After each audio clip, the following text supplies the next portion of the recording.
Sir मनपा पर आज आंदोलन चल रहा है, नई जो एजुकेशन पॉलिसी आई है उसको लेकर क्या क्या समस्याएं हैं इस पॉलिसी से?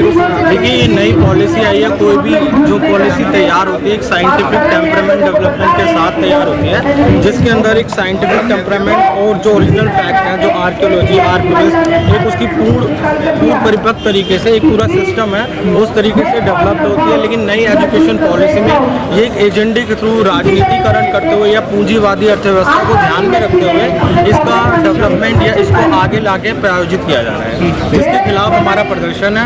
हम चाहते हैं जिस तरीके से हवा पानी धूप पे एक हर इंसान का एक हक होता है, उसी तरह एजुकेशन भी पूरी तरह हर आदमी का एक कोई भी उससे वंचित ना रहे। फंडामेंटल राइट्स के अंदर आता है। यहाँ तक कि बाबा साहब अम्बेडकर ने भी एजुकेशन राइट टू एजुकेशन के बारे में लिखा, जो जाके 2005 में ये वहाँ पे हमारी सत्ता में लिखित तौर पे आया। लेकिन हम इसका विरोध करते हैं। जो भी जन विरोधी होगा, एजुकेशन अगर हर बच्चे को नहीं मिलेगी जो कि उसका अधिकार है, तो हम उसके खिलाफ बोलेंगे, जिसके लिए आज हम यहाँ एकत्र हुए। नो में तो क्या सर सबको एजुकेशन नहीं मिल रही है आपकी नज़र में? देखिए, एजुकेशन सबको मिल रही है, लेकिन नई एजुकेशन पॉलिसी इसके अंदर कुछ ऐसे पॉइंट्स हैं जो बिंदु आधारित मैं आपको 2-3 पॉइंट्स यहाँ पे केंद्रित करना चाहूँगा कि 6, 7, 8 या उससे थोड़ा सा अबव लेवल में ये नो एजुकेशन या नो डिटेंशन पॉलिसी है। नो डिटेंशन पॉलिसी की बच्चा जो होगा वो अगर पढ़ाई पे ध्यान ना भी रखे, जो कि रखते हैं बच्चे, लेकिन नो डिटेंशन पॉलिसी में वो अपने आप 6, 7, 8, 9 आगे वो बढ़ते चले जाएंगे।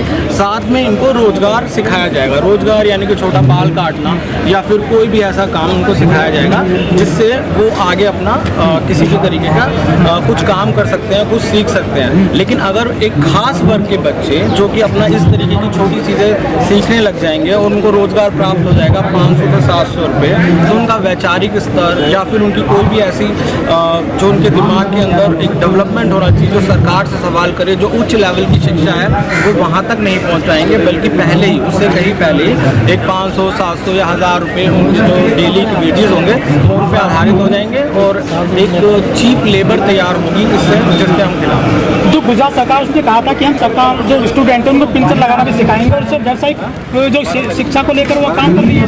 हाँ, व्यावसायिक शिक्षा को लेकर काम करना चाहिए, बच्चों को रोजगार सिखाना चाहिए, लेकिन साथ में उनका चिंतन बौद्धिक विकास उसके ऊपर खास उस पर ध्यान रखना चाहिए। देखिए, हम नो डिटेंशन पॉलिसी के खिलाफ नहीं है, लेकिन बच्चा अगर 9th में पहुंच जाता है, 10th में पहुंच जाता है, उसके बाद जब वो बोर्ड के एग्जाम में बैठता है तो सोचिए पिछले 5 साल का उसके ऊपर पूरा दबाव होता है। यहाँ तक कि नई एजुकेशन पॉलिसी में 2nd क्लास तक बच्चों को पेन पेंसिल या लिखना पढ़ना नहीं सिखाएंगे, बल्कि वेस्टर्न बल्कि जो पाश्चात्य जो हमारी वो है उनके हिसाब से वो सिखाने की कोशिश कर रहे हैं, जो कि अभी पॉसिबल नहीं है, जो ज़मीन पे नहीं उतरता हुआ हमें दिखाई दे रहा है। 2 साल का बच्चा होता है तो उसको तुरंत स्कूल में ले आते हैं, प्ले स्कूल में डाल देते हैं, इससे तो ज़्यादा बच्चे का शिक्षा दी जाएगी ना उसको। तो देखिए, यहाँ पर अभी तो कोई ऑब्लिगेशन नहीं है किसी भी पुरानी एजुकेशन पॉलिसी में कि आप 2 साल के बच्चे या 3 साल के बच्चे को आप किसी भी प्ले स्कूल में डालें।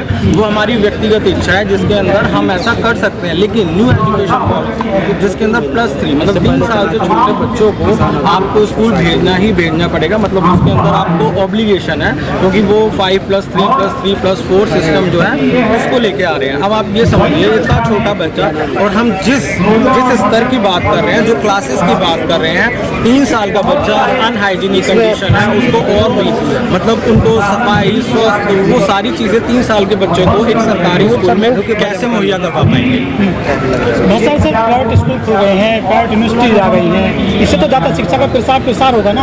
हाँ, ज़्यादा शिक्षा का प्रचार होगा, लेकिन जब 6, 7, 8 में ही एक बच्चा एक छोटे तबके के बच्चों को लेबर क्लास या इस तरीके की एक पूरी क्लास डेवलप की जाए। देखिए, टेक्निकल एजुकेशन बिल्कुल ज़रूरी है, लेकिन ये देश कैसे चलता है, हमारा समाज कैसे काम करता है, राजनीतिक अर्थव्यवस्था क्या है, पॉलिटिकल साइंस क्या है, हिस्ट्री क्या है, पुराने देशों में पुरानी संस्कृति में कैसे पूरे हमारे ह्यूमन का कैसे ह्यूमैनिटी का डेवलपमेंट हुआ, वो सारी केंद्रित होनी चाहिए। ये हर बच्चे का अधिकार है कि कुछ गलत होता है वो सरकार से सवाल कर सके। जो आज ऐसा टाइम आ गया है कि लोग बोलते हैं जो अच्छी सैलरी भी कमा रहे हैं, वो कहते हैं कि हमें पॉलिटिक्स से कुछ नहीं लेना देना है, पॉलिटिक्स तरीके से कुछ नहीं है, क्योंकि उनको पॉलिटिकल अवेयरनेस ही नहीं है। इसका ज्ञान, इसके बारे में भी ज़्यादा से ज़्यादा लोगों का बौद्धिक चिंतन और विकास करना चाहिए, सिवाय इसके कि वो सिर्फ एक लेबर की तरह एक बड़े बड़े पूंजीपति के यहाँ काम करे। उससे हटकर उनका राजनीतिक विकास होना चाहिए, सामाजिक विकास होना चाहिए। नई एजुकेशन पॉलिसी उसमें आरक्षण पर कितना ध्यान रखा गया? नई एजुकेशन पॉलिसी में किस चीज़ का? आरक्षण को लेकर स्टूडेंट्स का शिक्षक का। देखिए, आरक्षण पहले से बाबा साहब अम्बेडकर के द्वारा जब हमारा संविधान रचित किया है, वहाँ पे 15% और 60% शुरू से ही है। उसको वो हमेशा से ही लेके रखेंगे, उसको हटाना लगभग नामुमकिन है और राजनीतिक तौर पर बिल्कुल भी नहीं हटाया जा सकता है। तो 15% जो रहा है वो रहेगा, हम उसका स्वागत करते हैं। लेकिन जो नियुक्ति होती है चाहे यूनिवर्सिटी में चाहे कॉलेजों में, वहाँ तो कुछ ऐसा हो नहीं रहा है, भर्तियाँ नहीं हो रही हैं। हाँ, देखिए, कहीं तो वो अनुदान, पहले अनुदान प्राप्त होता था, जो छोटी छोटी यूनिवर्सिटी होती थी, स्कूल्स होते थे, कॉलेज होते हैं, अब वो ये नहीं करके उनको लोन देंगे। अभी अनुदान नहीं होगा, अनुदान की जगह उनको लोन दिया जाएगा और फिर उनको लोन स्कूल्स को, उन बच्चों को चुकाना पड़ेगा। अभी 200 लाख 200 करोड़ ये बड़े बड़े पूंजीपति वर्ग का माफ कर रहे हैं, लेकिन जो स्टूडेंट्स हैं, जो एजुकेशन है, जो कि हवा पानी, जो हमारी मूलभूत आवश्यकताएं हैं, उनको पूरा करने के लिए वहाँ अनुदान नहीं प्राप्त हो रहा। लेकिन ये बड़े बड़े जो टेक्नोक्रेट्स हैं, जो जितने भी पूंजीपति वर्ग हैं, उनका तो पूंजी माफ कर रहे हैं, लेकिन यहाँ पे अनुदान की जगह लोन दे रहे हैं। लोग कहते हैं कि जो एजुकेशन चल रही है देश में, उससे केवल डिग्री प्राप्त होती है, रोजगार नहीं मिलता है। नई नई पॉलिसी जो आई है, इससे रोजगार मिलेगा, आगे बढ़ेंगे सारी युवा पीढ़ी। हाँ, रोजगार प्राप्त होगा। देखिए, रोजगार देखिए ऐसा है कि ये पूंजीवादी अर्थव्यवस्था होती है।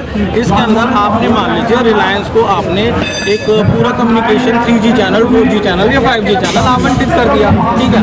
उन्होंने 5,000, 10,000, 20,000 एक लेबर चाहिए, चाहे वो इंजीनियरिंग के लेवल की हो, चाहे वो हाई टेक्निकल इंजीनियर हो, उस तरीके की लेबर हो, जो छोटी लेबर्स होती हैं, जो कि आपके पिलर्स पे काम करते हैं, टेक्निकल लेबर्स होती हैं, वो उस तरीके से तैयार होती है। तो हमें इस चीज़ का ध्यान रखना होगा कि टेक्निकल एजुकेशन के साथ व्यक्तित्व का विकास, जल्दी करना हमारा, इसी पे सेव एजुकेशन का मतलब ही है कि हम उसको तैयार रखें।